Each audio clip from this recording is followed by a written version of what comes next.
What's going on, guys? Unknown Player here, and today we've got an absolute ton of stuff to talk about. There's another slight bit of info on this mysterious Curse of Osiris raid that I wanted to discuss. There was a patch update that landed today with some pretty big changes. Bungie announced some stuff like Season 2 and new faction rally loot, and even an Activision earnings call, which I'll summarize, and also the Xbox One X, so a ton of stuff to get through in this video. So let's begin with the latest update for Destiny 2. This one is called 1.0.6, and this was given to all platforms, and the PC also got an additional hotfix on top. So they've finally fixed the bureaucratic walk emotes. That was of course the emote glitch, let you go through walls and basically cheat, so it was causing a lot of issues in Crucible and Trials, and that's why Trials was cancelled for the last 2 weeks. But now, this weekend, Trials will go back up for the very first time on PC and returning on console. So Trials is back this weekend because the emote glitch is now fixed. So there's also an issue causing players to encounter empty public spaces too often inside free roam. So if you ever go in spaces and it's just empty, there's no players, this has now been fixed. I'm not sure exactly how they've done that, but apparently you should less often be alone. You should hopefully get some more people to do public events and patrols. That's definitely a good thing as well. They also fixed an issue causing players to be kicked to orbit. Not sure what that's about. Seems very vague, but there you go, that's been fixed too. Now onto faction rally, some pretty strange stuff going on here, some nerfs and buffs going on, and there's also even more info about the very next faction rally, when it is, what the loot rewards are, which I'll also talk about in the video. So the faction rally loot system got a bit of a change in this latest patch update. So they've changed strikes to drop 5 to 9 tokens instead of 3 to 7. I think it's a good change, but definitely not enough in my opinion. I mean, strikes take like 15 minutes depending on your fire team, so I think they could do with a bit more for the amount of time you invest into it, but at least they have been increased slightly. Now, Nightfall is also going to reward 10 to 18 faction tokens on your first completion per character. So once per character, you'll get between 10 and 18 randomly. So that's definitely a big jump, but Nightfalls are going to be a bit more worth it now.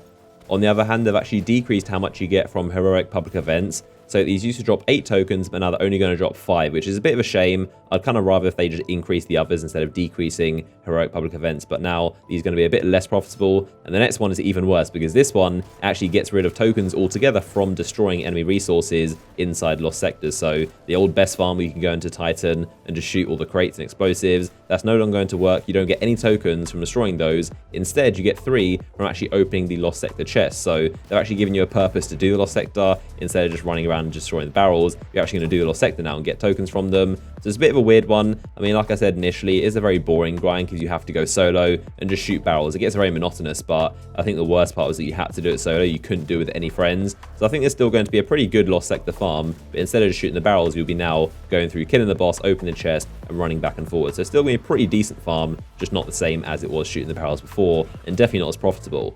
Now, some other stuff inside this update was also addressing some Crucible scoring issues. So Clash has been reduced from 75 to 50, Control has been reduced from 100 to 90, and also fixed the spawn slightly. In the very, very long game mode of Survival, it's gone down from 3 minutes to 2 minutes per round, and the life count is down from 8 to 6. So it's a pretty good change there. And then Supremacy, the game mode that needed this the most, has actually got an increase to 70, but every time you kill someone, you're going to get a point, as well as the crest. So the score should go up twice as fast, but it's also a little bit increased. So it should be overall quicker, but there you go. Those are some Crucible changes, in addition to, of course, spawns.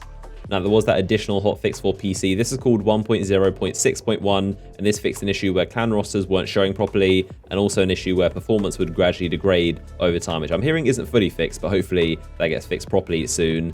So next up, let's talk about this Curse of Osiris raid. Yet again, even more ambiguous info coming out that confirms and denies some things, but still doesn't give us the full picture. So to give a recap of what we've heard firstly there was new raid content, then they said there was a new raid activity, but now something new from the PlayStation blog. They said the usual Curse of Osiris comes packed with content, a new quest, new missions, strikes, adventures, and then they said the raid activity will soon make Mercury feel like your new home for the long term as you start tackling those milestones. So there you go, we know this raid activity is going to be on Mercury, that's a fact, and that rules out them adding stuff to the Leviathan or a full-on Vault of Glass remake. Now, Bungie also gave a little tease on their blog post today while talking about their community mentor system, which is like their moderators and helpers on the Bungie forums. They showed off the emblems you get for that called Vigilant Console, and they teased this image of 6 Guardians orbiting Mercury, which is pretty strange. definitely raised a lot of interesting questions because obviously there is no 6-man activity on Mercury right now. The only way to get this orbit screen is if you just played on the Crucible map All to a Flame, which of course is a 4-man activity at max. So it begs the question, what were they doing 6 people on Mercury if they just came from there? And the blog post was heavily themed around the expansion, so either this is teasing a 6-man raid on Mercury, or the fireteam leader just did some Crucible and the others joined him. So I have no idea, to be honest. I mean, every single letter and picture in these blog posts is always completely deliberate and not an accident, so it is a pretty strange coincidence how they're showing off 6 people orbiting Mercury, but at this point we have no idea, so I'm not going to speculate anymore. All the facts that we know is that it is some kind of raid activity or new content on Mercury, but Bungie have never deliberately said there is new raid, so it must be for a reason. But as always, let me know your thoughts and theories down below in the comment section. Do you think they're simply hiding it as a surprise for us, which in my opinion wouldn't be the best marketing decision, or do you think this is going to be different to what we'd normally expect from a classic raid, and that's why they're not calling it that? So moving on to some details they were specific about, they gave some details on the 3 live streams happening in November for the Curse of Osiris. So the first one is going to be on November 15th. This is going to be about new stories to tell. They're going to be talking about places we'll go, characters we'll meet, and enemies we'll fight.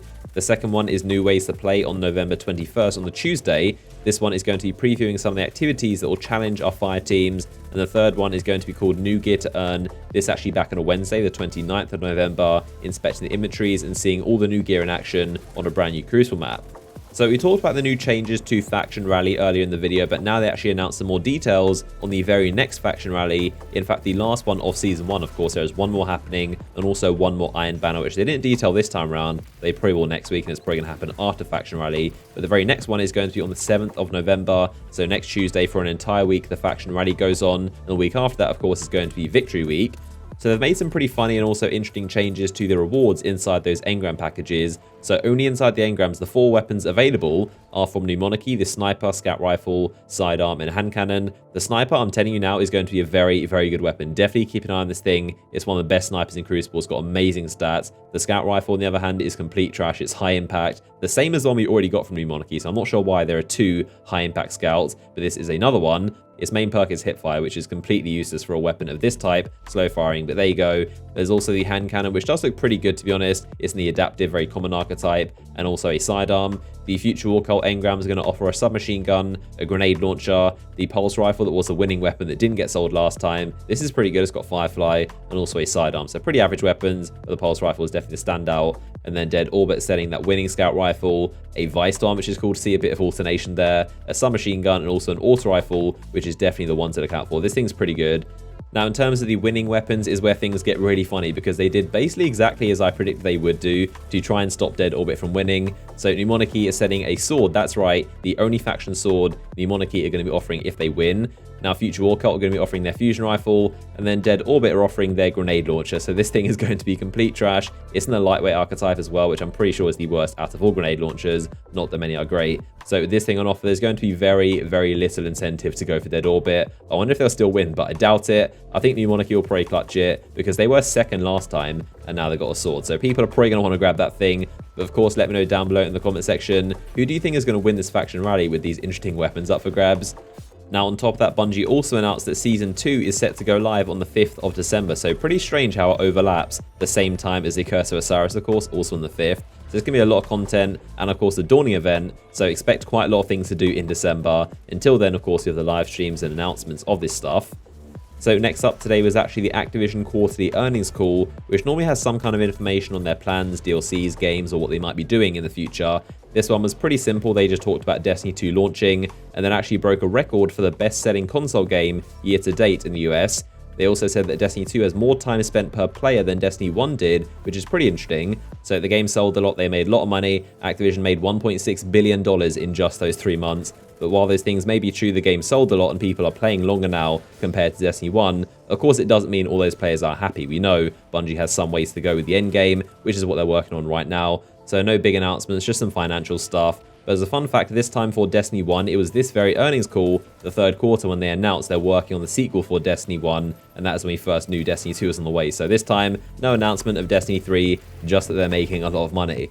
So next up, I want to show you guys something pretty cool that I got sent the other day, and this is the new Xbox One X console, or the Scorpio. So of course, a huge thanks to Xbox UK for sending me this, super kind of them. So this of course can do 4K in HDR, and I'm pretty sure it's the most powerful console in the world right now. But this is what it looks like, quick unboxing. Pretty similar to the Xbox One of course, but a slightly new design, bit smaller, bit slimmer, bit better looking. It doesn't have a massive power brick, which is really nice. The controller is the same, a bit more grippy. And they also gave me a bunch of codes for games, 20 in total. And as you guys know, every time I get cool stuff like this, I always like to give back to you guys because you're the reason I get this cool stuff. So here are 15 game codes, first come, first served, obviously on the Xbox platform. And this is why you should have notifications turned on for my channel, because I do this pretty often when I get sent stuff. I just show you guys the codes. So I'm not going to ask for likes or drag out and a bunch of giveaways. I did keep 5 of them for myself that I do want to play, but the other 15 are for you guys to enjoy.